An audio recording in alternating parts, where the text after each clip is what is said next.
Hi, I am Tony Russo from On Death Care, where we discuss the shifting trends and the business, science, and culture of funeral service, one conversation at a time. I am so excited for this week's show. I got to speak with Erin Wilson. She is the new Senior Director of Education and Program Strategy for Funeral Women Lead. Actually, she is the first Senior Director of Education and Program Strategy for Funeral Women Lead. And that is not even the coolest part of what we've got coming up. We'll introduce you to her in the first half, but if you want to hang around, it's important, I guess, to hang around for the second half. Listen to the whole show if you don't mind. And she's going to talk about their new Leadership Academy, it's a very exciting program. I'm very excited for you to hear it. But before we get into the show, I just want to ask you to please hang around after Erin and I say goodbye at the end of this show for a couple messages that I want to share with you. But now, let's get right into it. Here is Erin Wilson. So, it's been a busy week for you. Funeral Women Lead just celebrated its first anniversary, and you've been with them a whole week or two? This was my third week with them, and yes, we had our anniversary celebration yesterday. The actual anniversary is tomorrow, the 21st, so they've accomplished a lot this past year. That's very, very cool. And I want to get to that. But before we do, let's get you kind of up to date in everybody's mind. Many people may not know you, or if anyone doesn't know you, let's fix that. What's your career path look like? So I was in education for quite a few years before I started a master's in counseling. Thought I wanted to be a counselor, got about halfway through with that and realized that that really wasn't the path I wanted to take. I needed something that was going to give me a little more leeway and a little more opportunity to do something different on a daily basis, as opposed to all I could see was myself sitting in an office all day, every day. So I quit that program, took some time to kind of do some soul searching, a little prayer, talk with some people, and decided that if I went into the funeral service profession, I could still help people, which was really important to me. After my research, I realized that it's not the same 9 to 5 every single day, right? Mm-hmm. And so I went to Mortuary College at Dallas Institute and worked at a funeral home while I was there after I left my teaching job. And then once I graduated, they invited me to teach online. So I immediately started teaching online for them as an adjunct. And then a few months later, the president at the time gave me a call and asked me to come in to talk about coming on full time to teach. And I did. And I was there for a little over 6 years. That's a whirlwind story. I didn't know the part about where you just as a not kid got into funeral service. Right. So what did you used to teach? What was your degree and what was your specialty before? So my bachelor's is in psychology. So anyone else that has a psychology degree knows there's not a ton you can do with that unless you unless you add on to it. I taught in high school. I taught for a private school. So I taught science. I taught biology. I taught algebra. I taught like a college prep class. Being a private school, I was able to kind of move around a little bit. Did anybody suggest it to you, or was it really just something where you said, this is something that I think I'd like to do? No one really suggested it.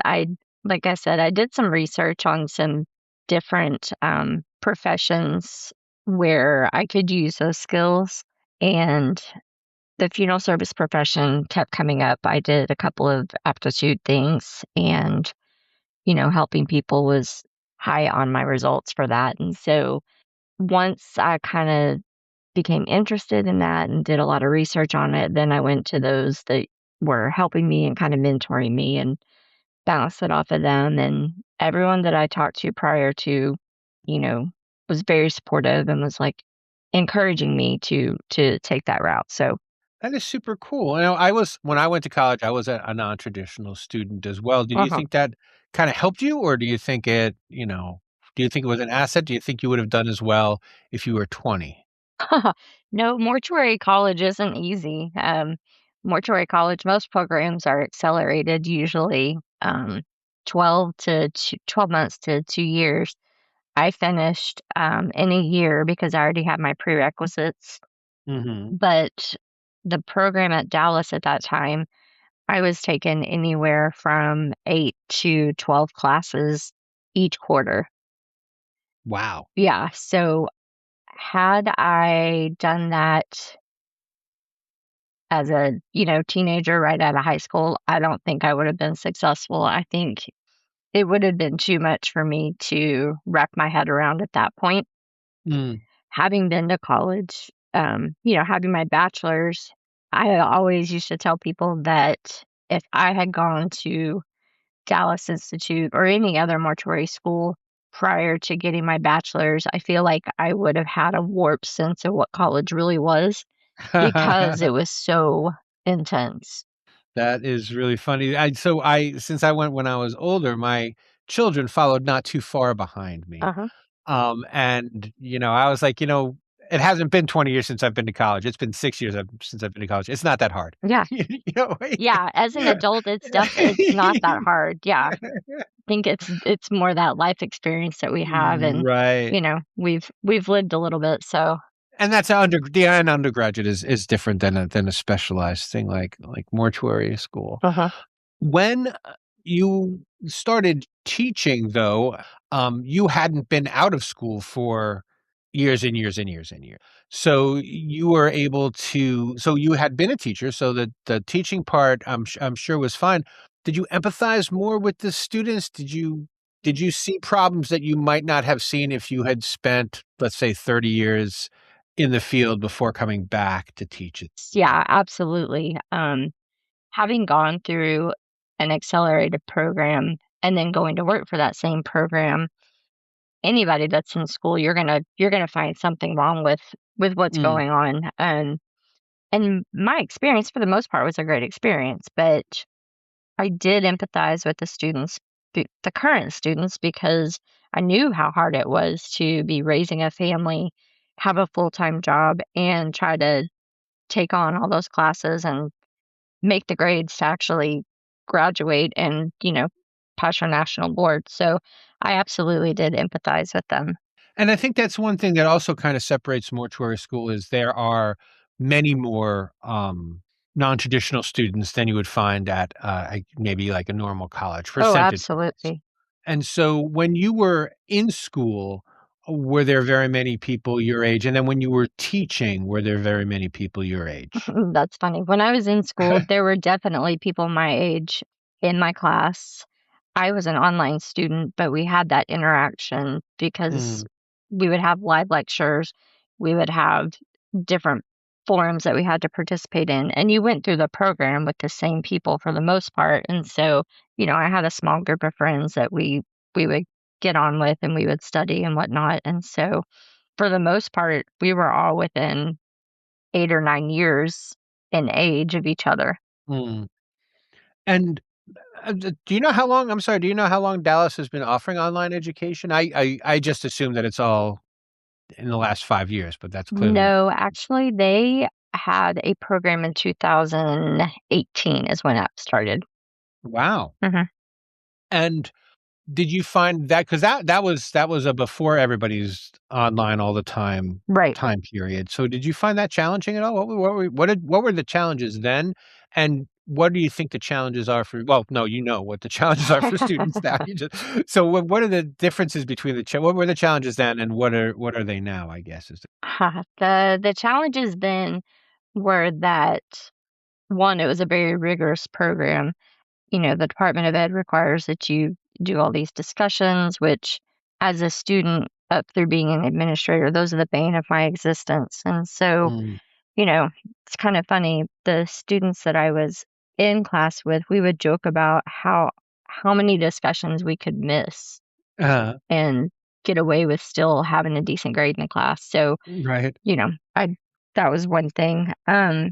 Just having so many classes, raising a family, trying to work, the whole thing, trying to have some kind of a life thankfully, my family was very supportive, and they knew, for the next year, I was going to be kind of that absentee parent. Now, I was still there, but I did not do nearly as much as I had done, Right. and I missed a lot of things so that I could complete mortuary college. Then COVID happened, and we all know everybody went online. We went Mm, online, we took our students online, then we took them offline, then we took them back online. And so the challenges today with online students, and I think this is partly due to COVID, is that they don't want that interaction. And so, you find that an instructor gets on to lecture and has one or two students come to their lecture every week, and the other students get on and watch it. And so I think society as a whole, we fill our calendars up so much that we don't always give our all to what we should be. that makes perfect sense to me.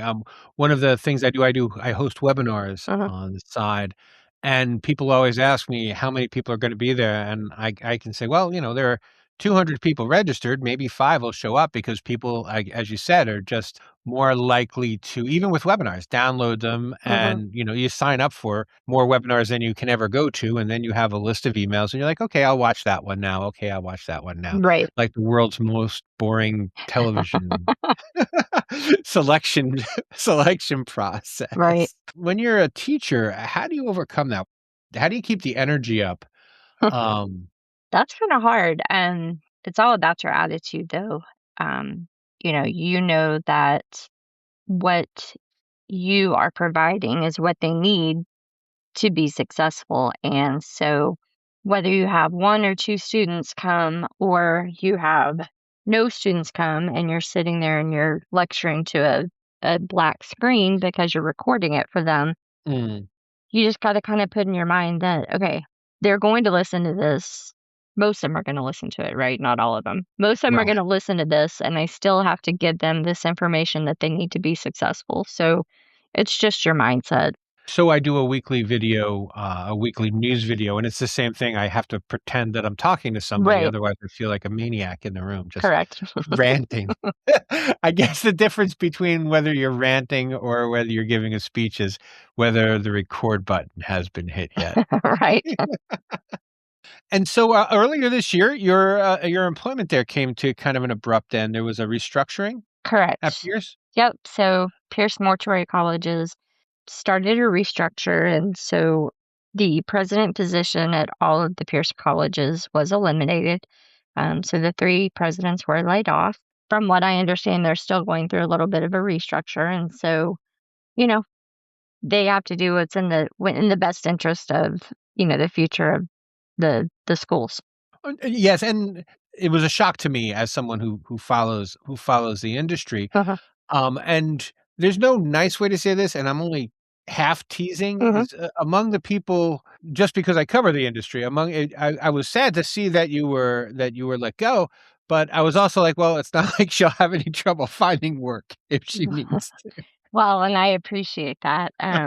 You know, it was an upsetting event just because I had poured so much of my heart and soul into that school, and the people and the students and the staff and faculty. And but everything happens for a reason, and I landed this new great job, and Yeah. I'm very excited about where I'm headed. So, I want to just share a quick personal story with you. My wife is a teacher, and this is the year she's getting ready to retire. And the idea of not going to school is something she really has to struggle with. mhm.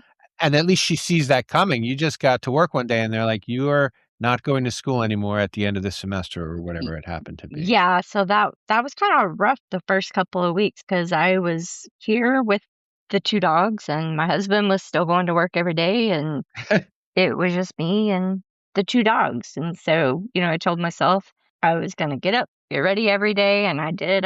Get up, I get ready every day. I would go for walks. I kinda wallowed for a couple of days, and then I was like, "Okay, this isn't me." So, yeah, again, it's just about your mindset. And, like I said, bigger and better things are out there, and it was time for a new chapter for me. Hey folks, I just wanted to take a second to tell you about ondeathcare.com, where in addition to all of the podcasts that we do, you can find original reporting on the funeral service industry. I have a special section called the Doula Desk where I kind of cover the rise of the death doula movement. And next week, we'll be debuting On the Clock, which is going to be an occasional bonus episode speaking with professionals about what they do and why they do it. And finally, I would like to invite you to send me stories that you think need covering. This is a pretty kind of narrow industry, so if there's anything you think I'm missing, I would love to fix that. Anyway, thanks for your time, and let's get right back to the show. And so can you tell me how you came to, I mean, you must have been involved somehow with Funeral Women Lead just by the nature of your gender and your status. So how did you end up working for them? Well, so I met Lisa Bowie, the founder of Funeral Women Lead. I met her a couple of years ago at a conference and we talked for quite a while. And so I have seen her multiple times and conversed with her multiple times at different conferences, the NFDA Women's Conference, and just all the different things that our paths crossed. And after I was laid off, I reached out to a couple of people and just said, hey, if you hear of anything or if you come across anything that you think might be a good fit with my skill set, do you mind just passing it along? And she was one of the people I reached out to. And that turned into a couple of conversations with she and Patty Newswinger. And here I am. I'm sorry. So let's talk. This is bad reporting on my part. Can you tell me your official position, your official title? Yeah, I am the Senior Director of Education and Program Strategy. And as you said, you've only been on the job for 3 weeks. Right. Do you know what you do yet? I do.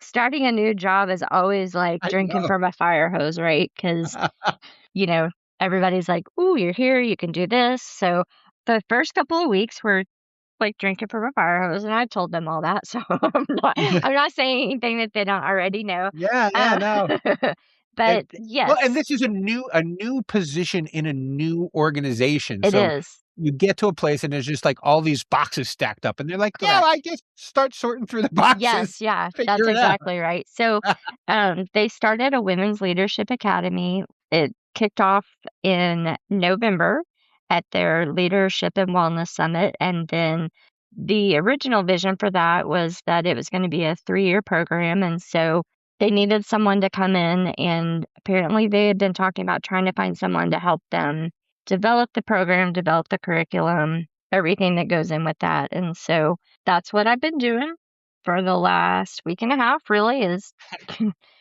doing some revamping and just, getting a handle on what we're going to offer and how we're going to offer it. And it's actually going to be a very exciting time for Funeral Women Lead. That's fantastic. Can you I don't know how much you can tell me about it, and Yeah, I guess we can say that this is developing, so if there are changes, not to hold it against either one of us, right. specifically me. But, Well, so what do you see this doing? What do you understand that it's going to do, and what do you feel like the potentials are for it? well, the potential is actually great. We have decided we're going to make it into an 18-month program. It's going to have kind of in my head, 3 phases. We're going to talk about monthly, there's going to be a different course, quote unquote, course teaching session. They'll also have one on one individual coaching once a quarter. And there's going to be 2 pathways. One will be for those who desire to go into management, and then one will be for those who desire to actually go into ownership. Oh, So, wow. yeah, so we've kind of got that worked out a little bit. We're going to talk about learning how to set boundaries, learning how to manage conflict with families and staff. And then we're also going to talk about burnout because man, woman, anyone in the funeral service and death care profession, I feel like we all have experienced burnout at some point. Then we're going to talk about like financial foundations, pricing strategies, sustainability, leading your team. Yeah, so just kind of I that like this. whole thing. So it's just to tell you what you told me, it's a monthly course with also monthly check-ins. Correct. And how does a person get involved in this if they wanted to join? So if you go to funeralwomenlead.org, we are revamping our website as well at this time. And Mm. so there is an about section. And so on there, you'll see information about the academy, which again is being revamped. Also, they can email me and I can send them the information. They're updating the website hopefully within the next couple of weeks with the new program information. And so it'll be easier. There's a registration form coming out, not only to sign up for the Women's Leadership Academy, but then we also have a Leadership and Wellness Summit as well. And so they kind of go hand in hand. Oh, you know what? This just occurred to me. Is this like a rolling registration? Is that the way to put it? It is a rolling registration, but our new cohort will start. We will kick it off this September, Ah, I and see. then we'll start in October with our monthly sessions and then their quarterly check-ins and the rest of roll out the rest of the program that way. That's fantastic. And the idea is that a year from September is when you graduate your second cohort. Do you have a cohort that is kind of in the midst of it now? And what's So, that like? yeah, so we do have a cohort right now, and so they are in the original 1-year program, and this 1-year program that they are in is about boundaries, learning how to be a leader, hone in on those skills, different things like that. And so those folks are actually going to have the opportunity to join the newer program so that they can continue on into the management, into more of the leadership, the governance, the public speaking, the thought leadership, all of that. And so hopefully we're going to be able to marry some of those people, for the lack of a better word, to marry some of those people Mm. into the new program. And then that way in 18 months, everyone completes the entire program. Oh, there you go. That makes that makes perfect sense. The difficulty of going into funeral home ownership now, I don't know if that can be overstated. I reported today on changes like the industry is changing like faster than I can report on it week to week. I can't imagine what it must be like to try to prepare someone for it. So Right. what are the today anyway, Hmm. the hurdles that people don't see coming when they decide they want to pursue funeral home When they ownership? decide they wanna own even a funeral home or crematory or, yeah, so I mean, how do you even value that business before you 1, are you purchasing it or are you starting from the ground up? How do you Mhm. value that? What are the different partnership models? What about the different ownership structures, right? What if it's family business? How do you do those transitions? Where do you get the money? And then there's got to be some kind of plan if you want to own. Are you truly ready to own, right? Do you have the valuations done? Do you have a true reality of the business and how it works and the framework that goes into all of this? I think Yeah. it's a lack of knowledge, and a lot of people will say, well, the mortuary colleges need to teach them that. The mortuary colleges can't teach them all of this. They do teach them the basics of it, but the mortuary colleges have to teach them not only what they're going to learn so that they can pass their national boards, but they still try to teach them, let's teach them some life skills. Let's teach them technology, different things like that. So a lot of this can't be taught in mortuary college. And so for women, we want to be that voice and we want to be that place, that resource where they can come and they can say, okay, this is what I want to do. And we can show them, okay, it's achievable and here's how you can achieve it. I've had a great conversation with Martha Thayer. Yeah, You know her? I do. Um, I mean, and lots of every time I talk to an educator, I love to talk to this. I would love to just do a podcast series on this topic alone. There's a difference between learning how to be a funeral director and learning how to be a funeral director at a place. Correct. And the at the place is where I think a lot of funeral homeowners forget. They Hmm. forget that they probably wouldn't do very well if they had to even go across the street and work for that guy because he does something different Because for he does sure. something different, yeah, and so that's it. that's where there's a big disconnect between the mortuary colleges and the profession itself, is that we can't teach them how to be the funeral director at your facility because we don't know how you want your specific, you know, business run, correct? Then the mortuary colleges, every state has different licensing requirements. And so we have to be able to teach these students so that they are ready to take the boards because they can't even come work for you until they get licensed, or, they can't legally do certain things without becoming licensed. The other part to that is there's no I think it goes a little bit to attrition is that people get to one funeral home and they're like, "Well, I don't fit here. I'm not good at being a funeral director." As opposed to, "I'm working in the wrong place. I need to find a place where I fit better." Correct. And that is the kind of thing that it takes 5 or 6 years to learn if you stay in that long. Correct. And each funeral home has its own culture. Each funeral home has its own way of doing everything, just like you said, right? And so you have to learn, is that where you belong? Just because, and we tell students this all the time, just because you have an amazing experience at this one place doesn't mean every experience is going to be that amazing. And on the flip side, just because you don't have an amazing experience at place A doesn't mean that at place B, you're not going to have an amazing experience. It's about finding where you fit in. And so, that's one thing that as an educator and as I continue to be an educator, we have to tell people is that you have to find where you fit in.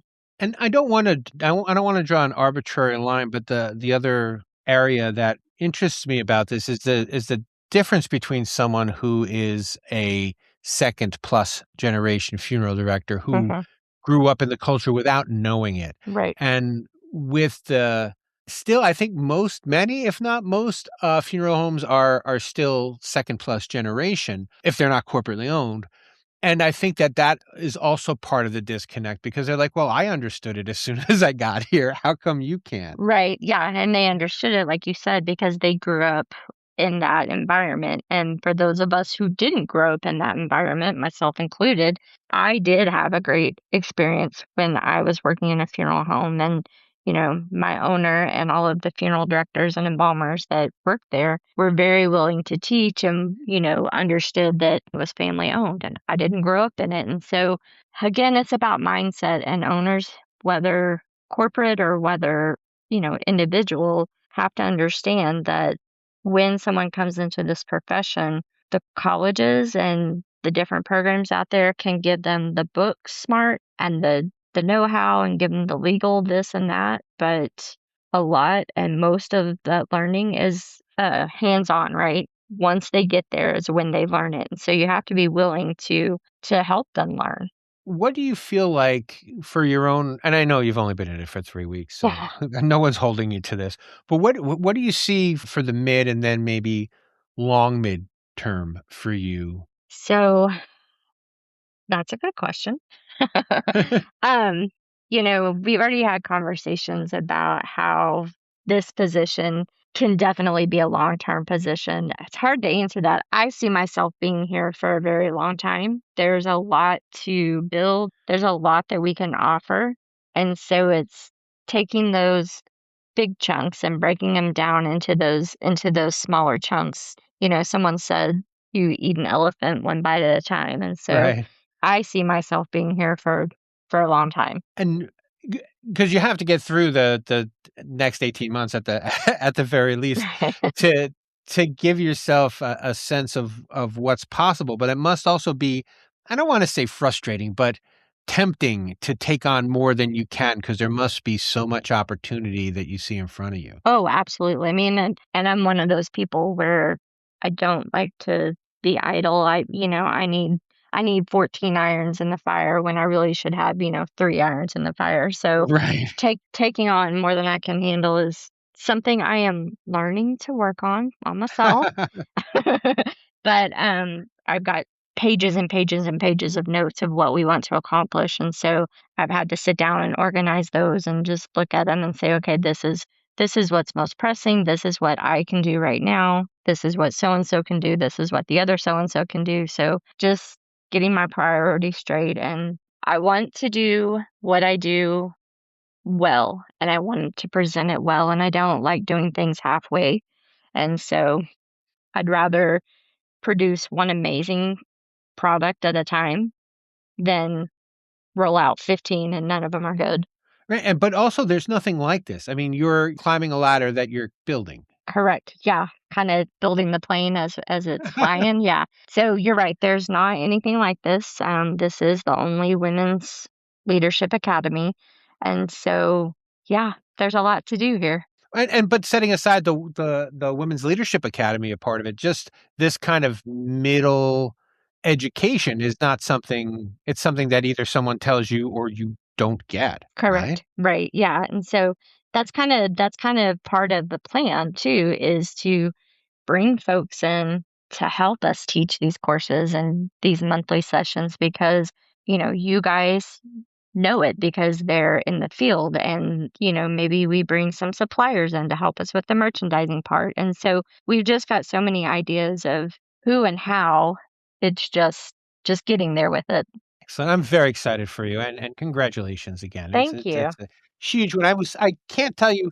I mean, I was probably the 8th happiest person on the planet when I heard about the promotion, because I was you promotion. I'm sorry, the new job, and you deserve it, and I'm very happy for you. So Thank you. I congratulations appreciate it. again. I'm very excited about what's to come and where we're going to go with it. And that is pretty much all I have for you, unless you have something else for me. Is there something I should have asked and didn't, or something you thought you'd get the opportunity to say, but I didn't provide it? I don't think so. This was great. I really appreciate it. Absolute pleasure. Well, thank you so much for your time. Thank you. Special thanks to all of our paid subscribers for sponsoring this episode of On Death Care. If you're interested in becoming a paid subscriber, just go to ondeathcare.com and you can see the different levels available for sponsorship. I've mentioned before that I want to keep as much of the news free as I can. However, some commentary and insights and previews are reserved for the Sunday column, which is exclusive to paid subscribers. But it's important to say that you do not have to be a paid subscriber to subscribe. We have free subscriptions, and please take advantage of them, especially if that's the most convenient way for you to make sure you get the updates. I've got a couple great stories coming up in the next few weeks, as well as the odd profile or two that I think are going to be worth reading, and you just would be better off getting it in your mailbox and hoping that someone stopped you on the street to tell you about this great thing Tony Russo wrote. Anyway, On Death Care has been written, produced, edited, all those fun things by me, Tony Russo, because I love to do it and because I'm having so much fun. And also, it's my job. As always, please subscribe wherever you're listening now. And if you feel like this show would be useful to someone else, you can send it to them. Again, go to ondeathcare.com and there is a link you can share.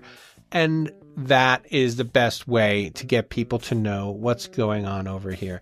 Thank you so much for your time and for listening, and I will check in with you next time.